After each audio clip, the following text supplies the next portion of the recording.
Hello, loved one. I trust you've been well for the previous week. Welcome back to the loved ones family. I love you guys.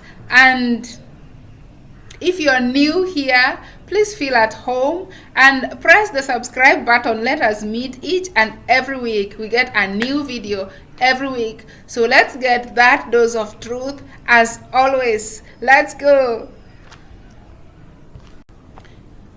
Are you scared into things? Do you do things because you're scared of what others think of you? Once again, loved ones, it boils down to who you are. So who are you? Do you need others to affirm you?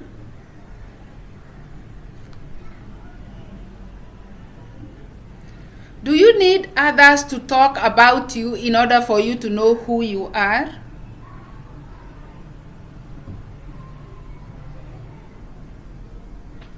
If you do, please check out our series, our previous series. It is on the previous episode about who am I and what am I made of. Then you'll see how to go about this. So what I'm going to tell you about it is no one person defines who you are. Most people really cannot tell who they are, and sometimes you find that even what people say to you, you might even be left wondering, did you get what they said or is it me? So then if you can't get what somebody says or they can't even get to understand you, then how can they tell you who you are?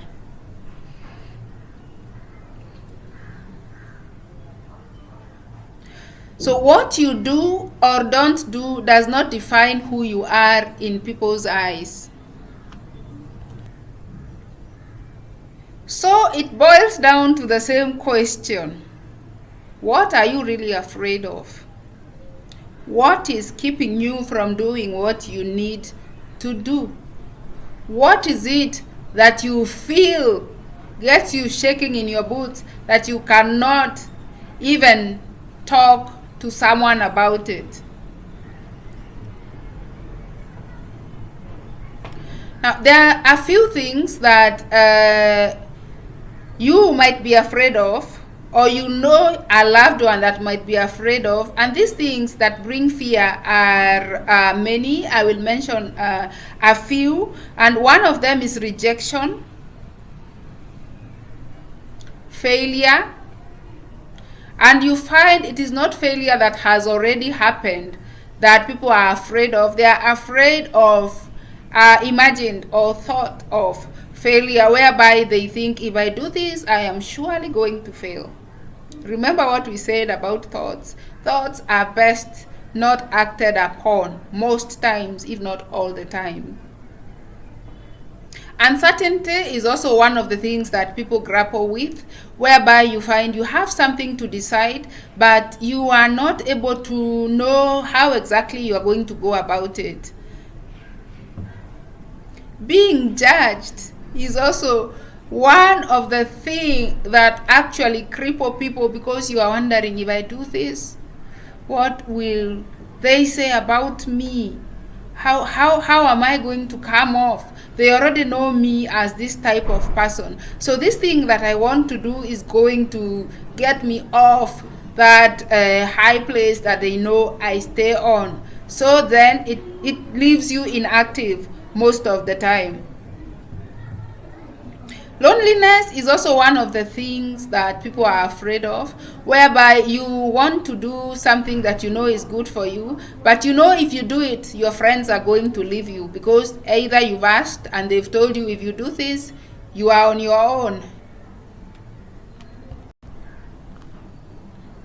Also, the thought of something bad happening is what keeps people away from doing things they need to do, and you find that you really have had a plan to move, as we said, how do I become productive, but then You are afraid that if you do it, something bad will happen. So you decide not to move.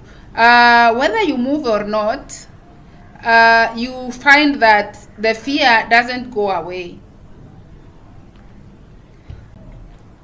So I will ask you one question. It might come off as mean, but as we said, truth telling with love. It is time for truth telling with love. So here comes the question. Can you change anything by being scared? Please make sure you answer this question. You don't even have to write back to me on the comment section as you answer this question. You just have to answer it within yourself truthfully, that if you get scared, can it change anything? If no, then you know what to do.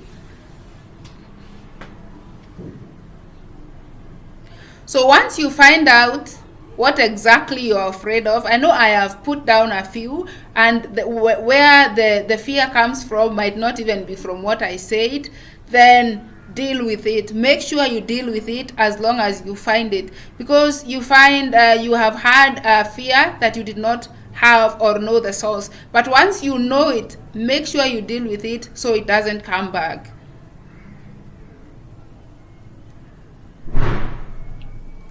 So what I mean is, if the type of fear or the type of scared that you are comes from a trauma, make sure you deal with it. That is, if you cannot do it yourself, find somebody who can, whether it's a counselor, whether it's a faith leader or a friend. Just make sure you deal with it.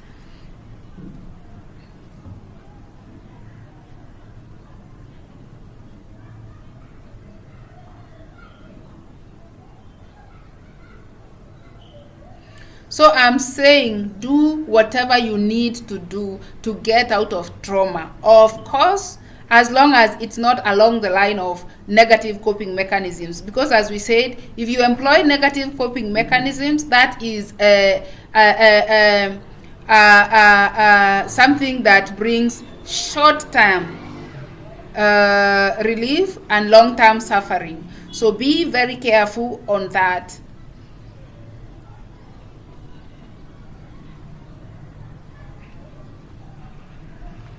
So whatever you are afraid of, I'm here to tell you, you actually can deal with it. You actually can move past the hurdle.